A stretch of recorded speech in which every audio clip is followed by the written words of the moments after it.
ജോമൻ സാറാണ്. നമ്മളിന്ന് +1 improvement regular കുട്ടികൾക്ക് വേണ്ടിയുള്ള ഒരു അടിപൊളി ക്വസ്റ്റൻ ആണ്. നമ്മൾ ക്വസ്റ്റൻ ഒന്ന് വായിച്ച് നോക്കിയിട്ട് ഇത് ഏത് ചാപ്റ്റർ ആണെന്ന് ഡിറ്റർമിൻ ചെയ്യാൻ പറ്റുമെന്ന് നോക്കിക്കേ. A polygon has 44 diagonals.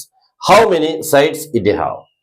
അപ്പം ഇത് വായിക്കുമ്പോൾ ചില കുട്ടികൾക്ക് ചിലപ്പോൾ കത്തിട്ടുണ്ടാവും, പക്ഷെ പല കുട്ടികൾക്കും ഇത് എങ്ങനെയാണ് ഏത് ചാപ്റ്റർ ആണെന്ന് പോലും കൃത്യമായിട്ട് മനസ്സിലാക്കാൻ പറ്റാത്തൊരവസ്ഥയാണ്. അപ്പൊ ഈ ചാപ്റ്റർ ഇതെന്ന് പറഞ്ഞു കഴിഞ്ഞാൽ നമ്മുടെ പെർമ്യൂട്ടേഷൻ കോമ്പിനേഷനിൽ ഇതാണ്. അപ്പോൾ അത് മനസ്സിലായി, ഏതാ പെർമ്യൂട്ടേഷൻ കോമ്പിനേഷൻ ആണെന്ന് മനസ്സിലായി. ഇനി ഇത് പെർമ്യൂട്ടേഷൻ ആണോ കോമ്പിനേഷൻ ആണോ ആ പ്രശ്നമുണ്ട്. ഓക്കെ, ഈ ചാപ്റ്ററിലെ മിക്ക ക്വസ്റ്റ്യൻസുകളും പല കുട്ടികൾക്ക് ഈ വേർഡ് പ്രോബ്ലം വരുമ്പോൾ പെർമ്യൂട്ടേഷൻ ഉപയോഗിക്കണോ കോമ്പിനേഷൻ ഉപയോഗിക്കണോ എന്നുള്ള കൺഫ്യൂഷൻ ഉണ്ട്. ഇങ്ങനെ കുറെ ചാപ്റ്റേഴ്സുകളുണ്ട് കേട്ടോ. ഇപ്പോഴത്തെ ക്വസ്റ്റ്യൻ പാറ്റേൺ അനുസരിച്ച് എന്തായാലും എക്സാമിന്റെ ക്വസ്റ്റ്യൻസുകളൊക്കെ പുതിയ ക്വസ്റ്റ്യൻ ആയിരിക്കും എന്ന് പറഞ്ഞാൽ ടഫ് ആയിരിക്കത്തില്ല, പക്ഷെ നമുക്ക് ചെയ്തിട്ടില്ലാത്തതിന്റെ പേരിൽ ബുദ്ധിമുട്ടുണ്ടാവും. നിങ്ങൾ അങ്ങനത്തെ കൂടെ കുറെ പ്രാക്ടീസ് ചെയ്തില്ലെങ്കിൽ മാർക്ക് നന്നായിട്ട് കുറയും. ഓക്കെ, ഇപ്പൊ നമ്മുടെ ഓൺലൈൻ ക്ലാസ് ഉണ്ട്, ജോയിൻ ചെയ്യാം. നിങ്ങൾക്ക് വേണ്ട എല്ലാ കാര്യങ്ങളും കൃത്യമായിട്ട് തന്ന് ചാപ്റ്റേഴ്സുകളെ ഓർഡർ ആക്കി എങ്ങനെയാണ് പഠിക്കേണ്ടത്, ഓരോ ചാപ്റ്ററിൽ നിന്ന് ഏത് ചോദ്യമാണ് എക്സാമിന് വരുന്നത്, 6 മാർക്സ് വരുന്ന ചാപ്റ്റർ ഏതാണ്, എല്ലാം കൃത്യമായിട്ട് തന്ന ഒരു ഇക്വേഷൻ ബുക്കിലെറ്റ് നിങ്ങൾക്ക് പോസ്റ്റലായിട്ട് വീട്ടിലോട്ട് അയച്ചു തന്ന എല്ലാ കാര്യങ്ങളും ഉണ്ട്. ജോയിൻ ചെയ്യാൻ താഴെ തന്നുള്ള നമ്പറിൽ നിങ്ങൾക്ക് ഏതെങ്കിലും ഒന്നിൽ കോൺടാക്ട് ചെയ്യാം. ഓക്കെ, ഇനി ഇത് നിങ്ങളൊന്ന് മനസ്സിലാവുന്നുണ്ടോ നോക്ക് പഠിപ്പിക്കുന്നത്.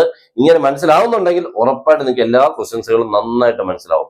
ഇനി ഇഷ്ടപ്പെട്ടാൽ മീൻസ് നിങ്ങൾക്ക് ഒരു പ്രയർ ഉണ്ടെങ്കിൽ ഉറപ്പായിട്ട് നിങ്ങളുടെ ഫ്രണ്ട്സിലോട്ട് ഇഷ്ടം പോലെ ഫ്രണ്ട്സ് ഒന്ന് ഷെയർ ചെയ്തേക്കണം. ഓക്കെ, അപ്പൊ നമ്മുടെ മീനിങ് പറയാം. നമ്മുടെ ഒരു 5 സൈഡഡ് വേണ്ട, ഇതൊരു 5 സൈഡഡ് പോളിഗൺ ആണ് അല്ലെ, 5 സൈഡ് ഉണ്ട്. ഇതിന്റെ ഡയഗണൽസ് എന്ന് പറഞ്ഞാൽ ഇതാ മോനെ, ഇതൊരു ഡയഗണല, ഇതൊരു ഡയഗണല, ഇതൊരു ഡയഗണല, ഇങ്ങനെ ഇഷ്ടംപോലെ നമുക്ക് ഡയഗണൽസുകൾ വരയ്ക്കാം. എത്ര ഡയഗണൽസുകൾ വരയ്ക്കാൻ പറ്റും എന്നുള്ളതിന്റെ ഒരു ഫോർമുല ഉണ്ട്. ഓക്കെ, ഇവിടെ അതല്ല ക്വസ്റ്റ്യൻ. ഡയഗണൽസുകളെ വരച്ച ശേഷം എണ്ണിയപ്പോൾ 44 ഡയഗണൽസ് കിട്ടും. നമുക്ക് ഏതോ ഒരു പൊളിയാണ്, എത്ര സൈഡൊന്നും നമുക്കൊന്നും അറിയത്തില്ല. ഇതിങ്ങനകത്ത് ഇങ്ങനെ വരച്ചപ്പോൾ 44 ഡയഗണൽസുകൾ അകത്ത് വരയ്ക്കാൻ പറ്റി. അങ്ങനെയാണെങ്കിൽ ഇതിന്റെ ചുറ്റും നടന്ന് ഇതിന്റെ സൈഡുകളെ എണ്ണിയാൽ എത്ര സൈഡ്സ് ഉണ്ടാവും? അതാണ് നമ്മുടെ question. Okay, how many sides ആണ്. അപ്പൊ സൈഡ്സുകളെയാണ് ഇവിടെ കണ്ടുപിടിക്കേണ്ടത്. അപ്പൊ നമ്മൾ എന്താ ചെയ്യേണ്ടത്?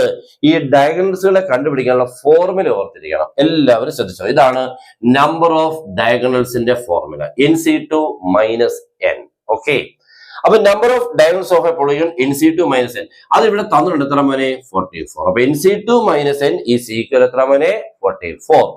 ഇനി ഇവിടെ നീ മൈനസിനെ അപ്പുറത്ത് കൊണ്ടുപോയി കഴിഞ്ഞാൽ, കാരണം ഇതിന് നമുക്ക് ഫ്രാക്ഷൻ ആണ്, n × n - 1/1 × 2.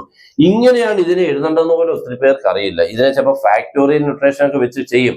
എന്നാലും അതിനൊക്കെ സിംപ്ലിഫൈ ചെയ്ത് ഇങ്ങനെ ആക്കിയില്ലെങ്കിൽ പ്രോബ്ലം ബുദ്ധിമുട്ടാവും. ഓക്കെ, അപ്പൊ NC2 can be n × n - 1/1 × 2 -n. അതിനെ അപ്പുറത്ത് കൊണ്ടുപോയി കഴിഞ്ഞാൽ 44 + n എന്നായിക്കോളും. ബ്രാക്കറ്റ് ഓപ്പൺ ചെയ്യുമ്പോൾ n² - n. Okay, n² - n/2 = 44 + n. Cross multiply ചെയ്യുമ്പോൾ n² - n is equal 2 × 44 88. 2 × n answer ആരാ മോനെ? 2n. ഓക്കെ, എല്ലാത്തിനും ഇപ്പുറത്ത് കൊണ്ടുവരുന്നാൽ n² - n -2n -88 = 0. അതിനൊരു ക്വാഡ്രാറ്റിക് ഇക്വേഷൻ ആക്കുമ്പോൾ, സെക്കൻഡ് ഡിഗ്രി ഇക്വേഷൻ ആക്കുമ്പോൾ n² - 3n -88 = 0 എന്ന് കിട്ടി. ഓക്കെ, നമ്മളിത് -b + or -√b² - 4 അതൊക്കെ അറിയാമല്ലോ. അല്ലെങ്കിൽ മിഡിൽ ടേമിനെ സ്പ്ലിറ്റ് ചെയ്തൊക്കെ പല രീതിയിൽ കൂടെ സമ്മ പ്രോഡക്റ്റ് പല രീതിയിൽ കൂടെ ചെയ്യാം. ഞാനിപ്പോൾ അവിടോട്ട് കടക്കുന്നില്ല. നിങ്ങൾക്ക് അങ്ങനെ ചെയ്ത് -b + or കൂടെയോ ഫാക്ടറൈസേഷൻ മെത്തേഡിൽ കൂടെ ഒക്കെ ചെയ്യുമ്പോൾ വേണമെങ്കിൽ ഞാൻ അതൊന്ന് ചെയ്യാം. Sum is equal to -3 and product is equal to -88. Numbers ആയിരിക്കാം. സം 2 നമ്പറിനെ കൂട്ടിയാൽ -3, ഇൻറ്റു ചെയ്താൽ -88. ഏതൊക്കെ നമ്പേഴ്സ്? 11 and 8. ഓക്കെ, 11ഉം 8ഉം കിട്ടും. സൈൻ കൊടുക്കുമ്പോൾ -11ഉം +8ഉം ആണ് കേട്ടോ.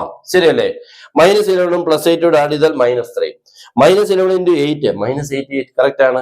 അപ്പൊ therefore this can be written as n - 11 × n + 8 = 0. അവിടുന്ന് ഓരോരുത്തരും 0 നിൽക്കുമ്പോൾ n - 11 = 0 എന്നും n + 8 = 0 എന്ന് കിട്ടും. ഫസ്റ്റ് കേസിൽ നിന്നും n-ന്റെ വാല്യൂ എത്ര കിട്ടും? 11. n + 8 0 ആകുമ്പോൾ n = -8 is not possible. Negative number വേണ്ട. therefore n = 11. ഇതാണ് നമ്മുടെ മീനിങ്. എന്താണ്?